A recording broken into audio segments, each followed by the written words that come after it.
Hello friends, welcome back to our new video અને ગાલા assignment ની series છે એ તમારે ચાલુ થઈ ગઈ છે।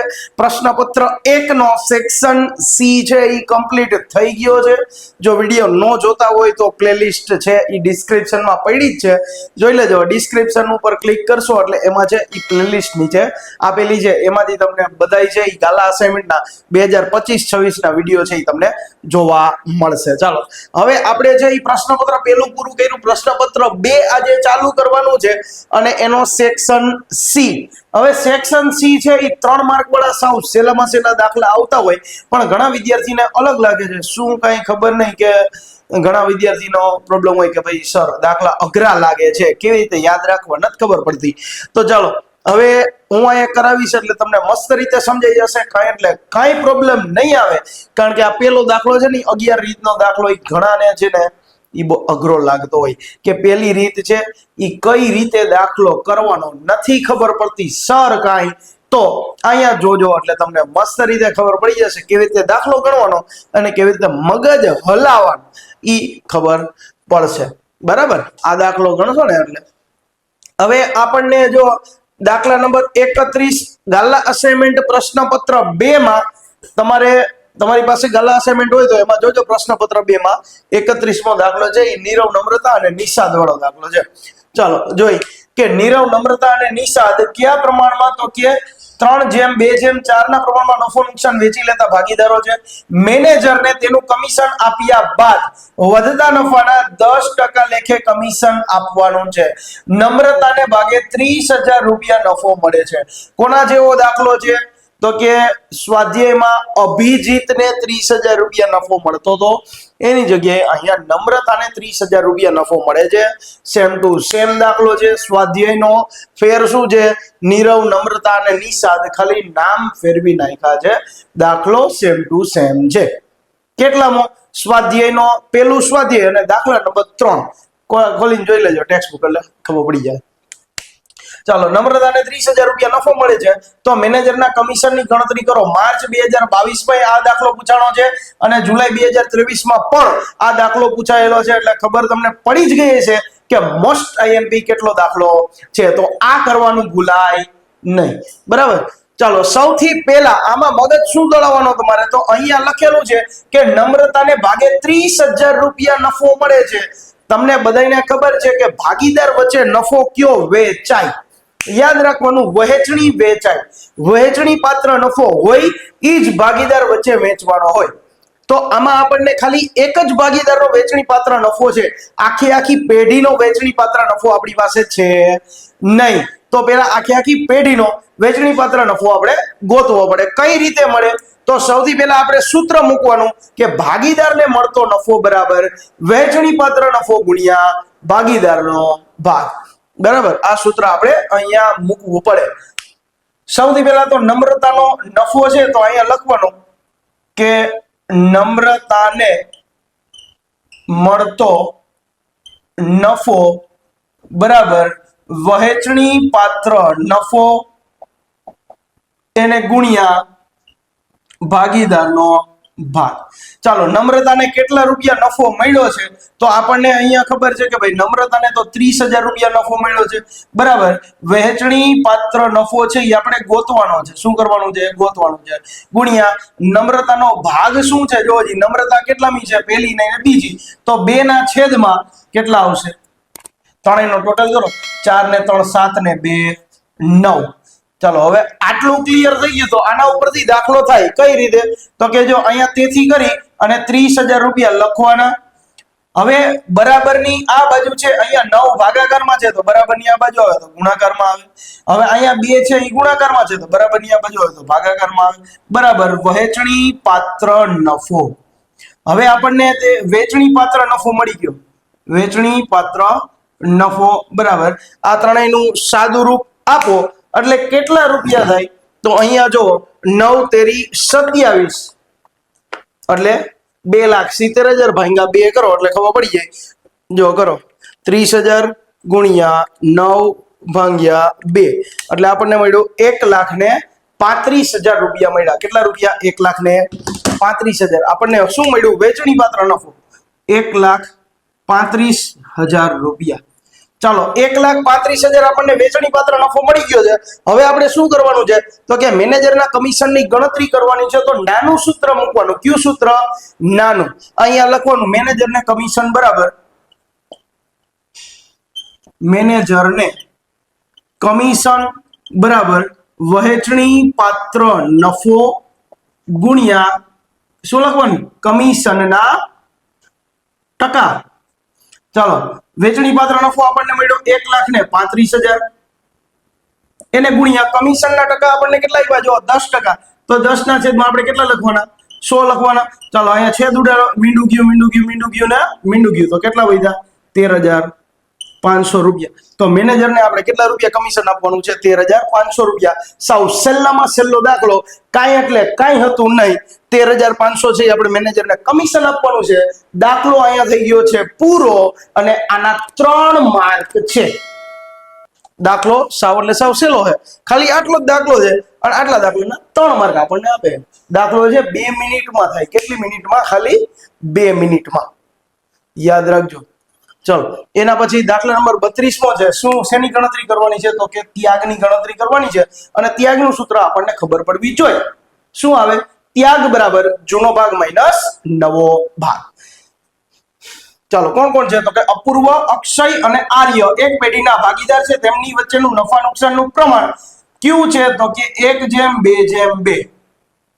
બધા ભાગીદારોએ નફા નુકસાનનું પ્રમાણ છે એ બદલીને 3:2:1 કરવાનું નક્કી કર્યું.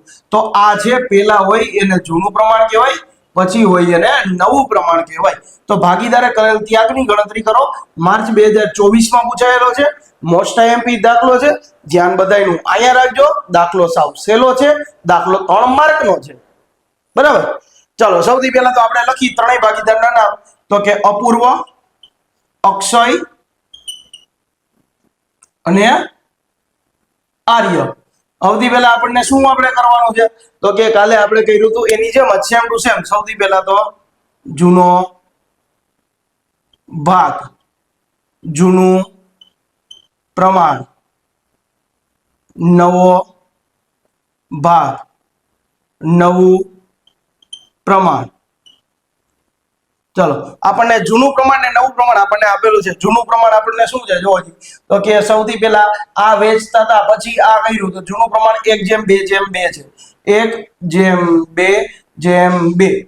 ચાલો જૂનો ભાગ શું થશે? તો પહેલા અપૂર્વનો 1 થશે. અહીંયા 1 ના 1 અને છેદમાં આ ત્રણેયનો ટોટલ કરવાનો. તો છેદમાં કેટલા આવશે? 5. અહીંયા એમ જ 2/ટોટલ 5. અહીંયા 2/ટોટલ 5. એટલે આપણને જૂનું પ્રમાણ અને જૂનો ભાગ મેં મળી ગયો. એવી જ રીતે નવો ભાગ અને નવું પ્રમાણ. નવું પ્રમાણ આપણી પાસે છે 3:2:1. 3:2:1.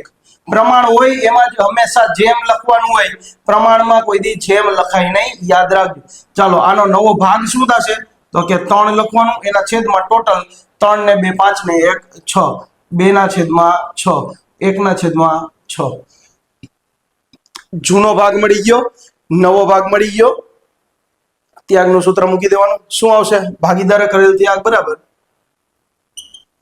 ભાગીદારે કરેલ ત્યાગ બરાબર જૂનો ભાગ માઇનસ નવો ભાગ.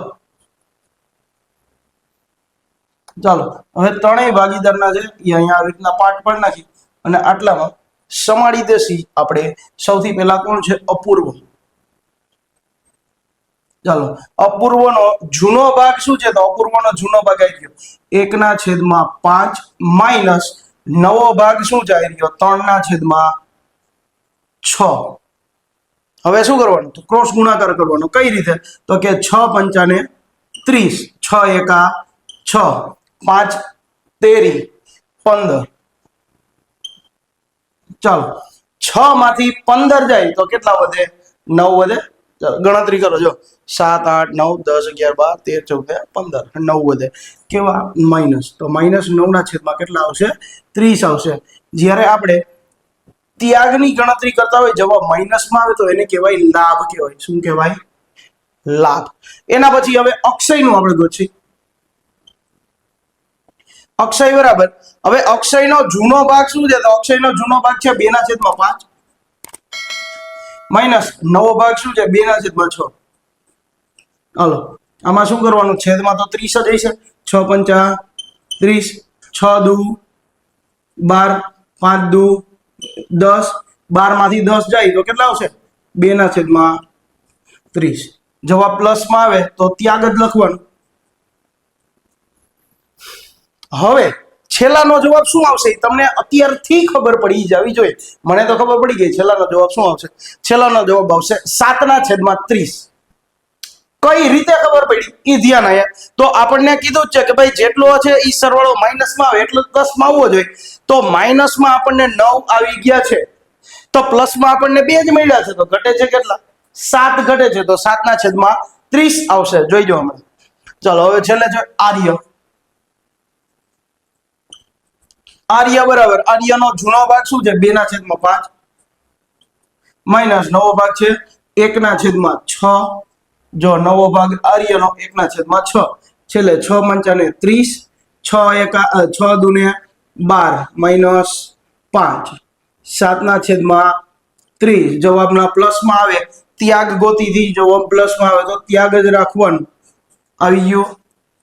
આવી રીતના આપણને ખબર પડે દાખલો આપણો સાચો છે કે નહીં. કેવી રીતના ખબર પડે તો કે 7 ને 2 9 9 પ્લસમાં અને 9 માઇનસમાં. જો પ્લસ માઇનસ જવાબ સરખા આવી જાય તો આપણો દાખલો સાચો. બરાબર. ચાલો તો આનો એકવાર તમારે સ્ક્રીનશોટ પાડવો હોય તો પાડી લેજો. ચાલો તો આનો તમે સ્ક્રીનશોટ પાડી લીધો હશે. હવે આપણે કરવાનો છે વિસર્જનનો એક દાખલો દાખલા નંબર 33. પછી દાખલા નંબર 34 35 અને 36 છે એ નેક્સ્ટ વિડીયોમાં આવશે. બરાબર. પ્રશ્નપત્ર 2 ના. તો ચાલો દાખલા નંબર 33. ચાલો સૌથી નાનામાં નાનો દાખલો છે એ દાખલા નંબર 33 છે. ખાલી 3 જ આમ નોંધ અને 3 માર્ક. બરાબર. ચાલો જોઈએ કે નીચેના વ્યવહારોની પેઢીના વિસર્જનના સંજોગમાં થતી આમ નોંધ લખો. માર્ચ 2024 માં પૂછાયેલો છે. મોસ્ટમાં મોસ્ટ આઈએમપી દાખલો. આ 3 માર્કમાં 3 આમ નોંધ સાવ એટલે સાવ સહેલામાં સહેલી કહેવાય. બરાબર.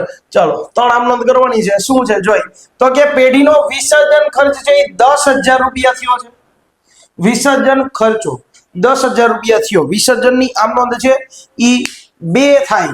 કઈ કઈ તો કે પહેલી આમ નોંધમાં છે ઈ જે તે ખાતું બંધ કરવાનું મિલકત અને દેવાનું ખાતું બંધ કરવાનું. અને બીજી આમ નોંધમાં તો કે બીજી આમ નોંધમાં કાં તો આપણને રૂપિયા મળતા હોય કાં તો આપણે રૂપિયા ચૂકવતા હોય. બરાબર. બે માંથી ગમે એક વસ્તુ થાય. તો અહીંયા જો આપણે શું છે જો પેઢીનો વિસર્જન ખર્ચ છે એ 10,000 રૂપિયા થયો છે. વિસર્જનનું ખર્ચનું ખાતું કોઈ દી બંધ કરવાનું હોય નહીં. ડાયરેક્ટ શું હે તો 10,000 રૂપિયા વિસર્જન ખર્ચ થયો આપણે ચૂકવા છે તો રોકડા રૂપિયા આપણી પાસેથી જાય છે. જાય તો જમા. રોકડ બેંક ખાતે જમા આવે.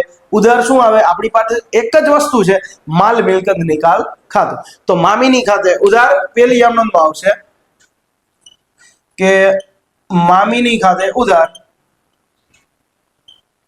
અને રોકડા રૂપિયા જાય છે જાય તો જમા તે રોકડ બેંક ખાતે જમા. હાલો કેટલા રૂપિયા આપણે ચૂકવા છે તો 10,000 રૂપિયા. તો લખવાના 10,000 રૂપિયા. બીજી આમ નોંધ તો કે બીજો વ્યવહાર. પેલો વ્યવહાર થઈ ગયો. હવે બીજો વ્યવહાર. ભૂતકાળમાં માંડી વાળેલ પાઘડી 12,000 રૂપિયા. એમાંથી 8,000 રૂપિયા પરત આપણને મળ્યા છે. પરત અહીંયા પાઘડી નહીં સોરી અહીંયા ખાલખાદ લખવાનું આવશે. લગભગ ખાલખાદના પાઘડીના નહીં. ખાલખાદના 12,000 રૂપિયામાંથી 8,000 રૂપિયા આપણને પરત મળ્યા છે. હવે પરત છે એ આપણને મળે છે તો આપણે જેટલા રૂપિયા આપણને પરત મળ્યા છે એની જ એન્ટ્રી કરવાની છે. આ 12,000 રૂપિયાની એન્ટ્રી કરવાની નથી. આપણને પરત કેટલા મળ્યા પૈસા તો કે પરત આપણને 8,000 રૂપિયા મળ્યા છે તો એની જ એન્ટ્રી કરવાની. ચાલો રોકડા રૂપિયા આપણને મળે છે તો રોકડ બેંક ખાતે ઉધાર આવે. રોકડા આવે તો ઉધાર. રોકડ બેંક ખાતે ઉધાર અને જમા શું કરશે તો આપણી પાસે એક જ વસ્તુ છે મામીની ખાતું. ચાલો અહીંયા લખી નાખવાનું રોકડ બેંક ખાતે ઉધાર રોકડ બેંક ખાતે ઉધાર તે મામીની ખાતે જમા. ચાલો કેટલા પૈસા તો કે જેટલા આપણને મળ્યા છે એટલા 8,000 રૂપિયા. એના પછી ત્રીજી આમ નોંધ અને છેલ્લી આ દાખલાની છેલ્લી આમ નોંધ, એક પેઢીના ચોપડે પાઘડી દર્શાવેલી નથી. પાઘડી ચોપડે દર્શાવેલી નથી. જો પાઘડી દર્શાવેલી હોય તો ખાતું બંધ થાય, બાકી ખાતું બંધ થાય નહીં. તો અહીંયા પાઘડી ચોપડે છે જ નહીં, તો ખાતું બંધ કરવાનું આવતું નથી. બીજી આમ નોંધ આવશે શું, તો કે વિસર્જન સમયે તેના વેચાણના પૈસા આપણને મળ્યા છે 40,000 રૂપિયા. રોકડા રૂપિયા ધંધામાં આવે છે, આવે તો ઉધાર. રોકડ બેંક ખાતે ઉધાર અને એક જ વસ્તુ મામીની ખાતે જમા. ઉપર છે એના જેવી જ સેમ ટુ સેમ આમ નોંધ આવશે, પણ પૈસા ખાલી આવશે 40,000 રૂપિયા. તો લખવાનું રોકડ બેંક ખાતે ઉધાર તે મામીની ખાતે જમા. કેટલા રૂપિયા, કેટલા મળ્યા છે આપણને, તો કે 40,000 રૂપિયા આપણને મળ્યા છે. તો 40,000 રૂપિયા ઉધાર અને 40,000 રૂપિયા જમા. તો આ હતો આપણા 3 દાખલામાંથી સૌ સહેલામાં સહેલો દાખલો. બરાબર, આ વિસર્જનની 3 વ્યવહારની ત્રણેયની એક એક આમ નોંધાય છે અને આ 6 લીટી લખી એટલે આપણને કાયદેસરના 3 માર્ક મળે. બરાબર, ચાલો તો આ દાખલો છે એ તમને આવડી ગયો હશે આઈ હોપ, અને સ્ક્રીનશોટ પણ હોય તો પાડી લ્યો. ચલો સ્ક્રીનશોટ પાડી લીધો હશે તો આઈ હોપ કે તમને આ દાખલા છે એ સહેલા લાગતા હશે. જો વિડીયો સારો લાગ્યો હોય તો વિડીયોને લાઈક કરતા જજો, ચેનલને સબસ્ક્રાઇબ કરતા જજો. તમારા ભાઈબંધ મિત્રો હોય કે જે 12માં પરીક્ષા દેતા હોય તો એને વિડીયો શેર કરી દેજો. પણ વિડીયો તમે જોઈને જાઓ છો યાર, સબસ્ક્રાઇબ નથી કરતા, લાઈક નથી કરતા, તો પ્લીઝ એક લાઈક ને સબસ્ક્રાઇબ કરતા જજો. આનાથી મોટિવેશન મળે અને વધારે વિડીયો છે એ આગળ સોલ્યુશન છે એ કરાવતા રહીએ.